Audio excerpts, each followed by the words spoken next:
go ahead and get started. And I'm going to be teaching you about Google Classroom, and I just want to give you an overview of how you can use it for your classroom, and then if you have other questions later you can ask me. So let's start.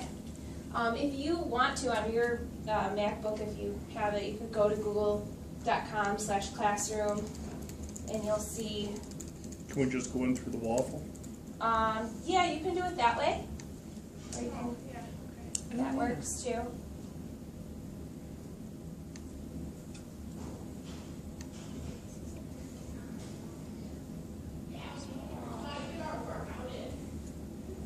Oh, there it is. Okay, so when you first enter into Google Classroom, you won't have any classes there yet.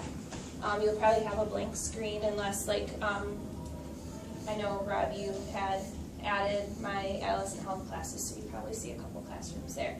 But if you don't have anything, the way to start your classroom is you're just going to use this plus button up here, and you can create a class. If you were going to actually be taking a class, you would click join a class. But once you click create a class, it's pretty simple. It takes you through exactly what you need to put in. So the only thing you really need is a class name, but if you want to, you can make the section and the subject more specific. And so I'll show you my adolescent health class. So I put third hour for the section, and then yours will look like this after you put in the name and click create. And you will have a blank slate. So there are 3 different tabs that you can use when you're using Google Classroom. There's Streams, Students, and About. And those are all places where you can input information, change settings, and things like that. So I'll take you through each tab so that you have an idea of how to add things, how to add students, and how students can add themselves. And then you can actually just put some general information on the About part. So at the stream, this is where all of your assignments would go. And I do a lot of articles with worksheets that I create in Google Docs. And it's nice because you can, when you make an assignment, you click the plus button down here in the right hand corner, and you can just click where it says create assignment. And obviously it tells you what to do, so you just put the title of your assignment, and then you can attach, I usually do Google Docs, so it's in my Drive, so I use my Drive, and I find things, and then I can add it. And then you can put a link with that too, so that's how I do the links to my documents, is I just put a link, and then the document, and then you click assign. You can assign it right now, and it'll pop up on their stream right away. Or, let me see why this isn't working for me at the moment. Well, if you click here, you can save it as a draft, or you can also have it so that you can assign it later. So you could say you know you're going to have a sub the next day, but you don't want your 5th hour kids to start working on stuff during 1st hour.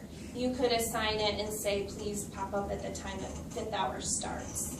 And then that way kids won't see it right away. Or say you just know that you want a certain assignment at a certain time. You can do it that way. Or you can just assign it right at the minute that you want to. Did they get a notification when it's posted, the students? Yeah, they do. Yeah, so there's a lot of different emails that they can get when there are assignments posted, and then you get emails when they are turning things in and as they are progressing through their work. So that makes it really nice for grading, because then you know you can just go check it when it's done. And then for the assignments that you have made before, this is another reason I really love Google Classroom, is you can reuse posts. So you can look at any of the articles that you made. Oops. Brady Weinman to the office, please. Brady Weinman to the office. Sorry, you can look back at any assignments that you've ever posted. So I really like that because I can go back to last year, quarter 1, 3rd hour, adolescent health, and I can see all of the assignments that I posted. And then that way it's really easy to just pick the one that I want to post.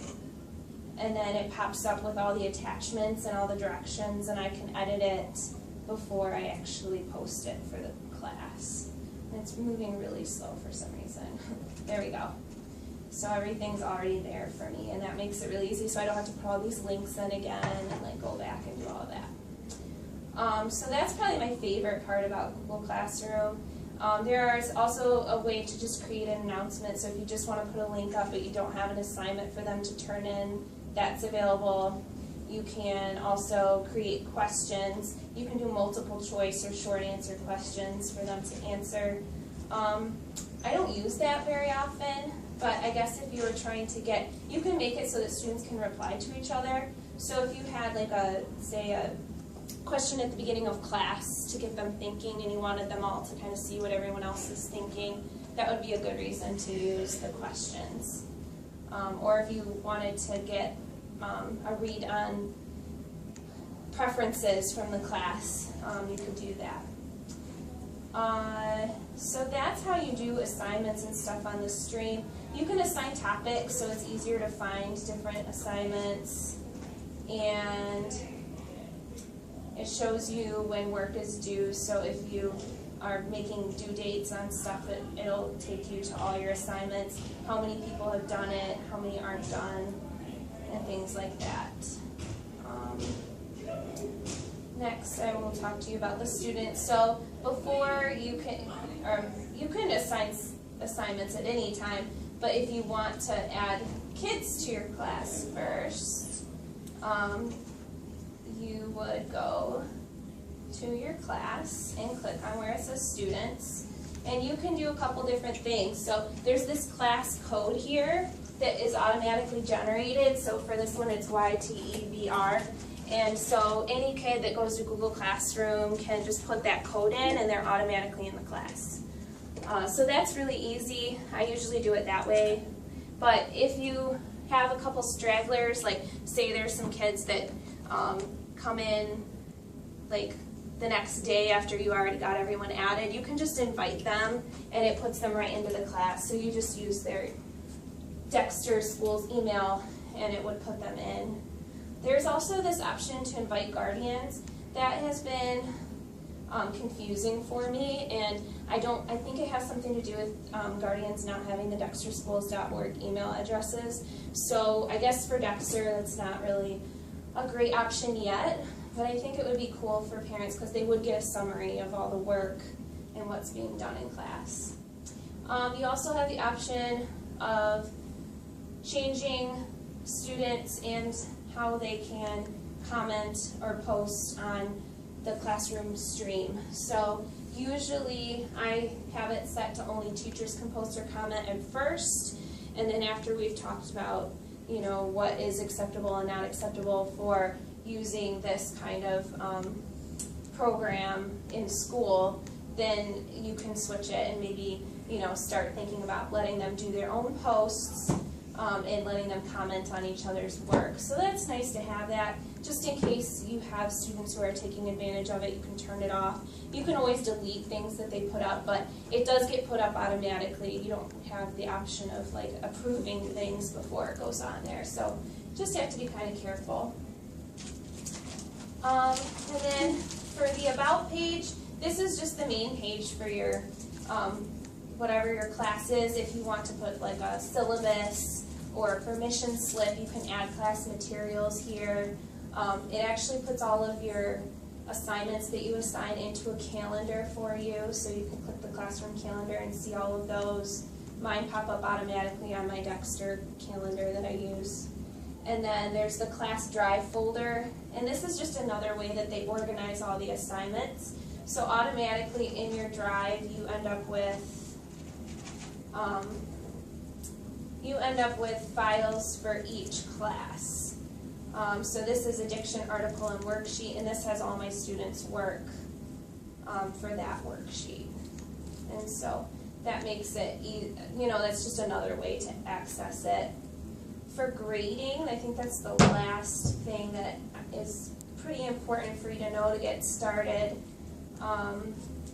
you would go to the assignment that you want to grade, and then it gives you a list of all the students. It'll show you like all these students at the top, it says are done, so they turned theirs in, and then all these students down here, it says not done, so their stuff was not turned in. It doesn't always mean that they didn't finish it though, because some kids are not good about clicking the turn in button, so I usually go check theirs anyway, but you could make that like an expectation in your class, just that, you know, they have to have it all turned in. So once you have checked their work, there is, let's see if I can make it full screen, if I can see more. Yeah, so here, okay, so here's how many points it's out of. So right now it says out of 100. Oops. And so you would just assign the grades here. So out of 100, 100 out of 100, and then you would just click the return button and it would go to them. So you can go through and grade as many as you want and then put their grades in, and then it'll just send the, thank you, and then it'll just send the, it will send the grades to the kids. So I think I went through everything pretty much that I think is really important. And then there's a lot of little things, obviously, that you can learn more about. If you go to Google+, there's some really good forums on there where people post a lot of different ideas for what they do. So, does anyone have any questions like right now? Or I don't know if I missed this part or not. Do you have to manually enter in your students? No, yeah. So if you go to students, there's the class code. So you can give this code to them. That's okay. So you give them the class code, and then they can add themselves in, and that's a really easy way to do it. Or you can do invite students and manually enter them.